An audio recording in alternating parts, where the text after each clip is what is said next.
ওয়ালাইকুম সালাম। আপনার এখানে তো সবগুলো দেশি পণ্য দেখতেছি, আপনার এখানে বিদেশি পণ্যগুলো নাই কেন? না কাকা, আমি তো বিদেশি পণ্য বিক্রি করি না। তার কারণ কি? কারণ হলো ইসরায়েল আর ফিলিস্তিন যে যুদ্ধ, এই যুদ্ধ এরা আমাদের আমাদের যদি ইনকাম করি, ব্যবসা করি নিয়ে এরা অস্ত্র কিনে আমাদের মুসলমান ভাইদেরকে অত্যাচার রক্তাক্ত করে।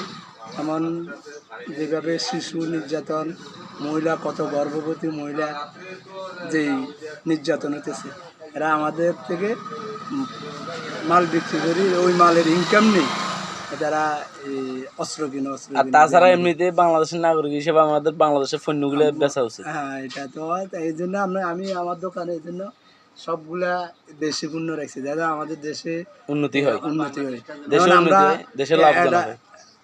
আমরা দেশি পণ্য বিক্রি করতেছি যেহেতু, যে আমাদের দেশ উন্নত হলো।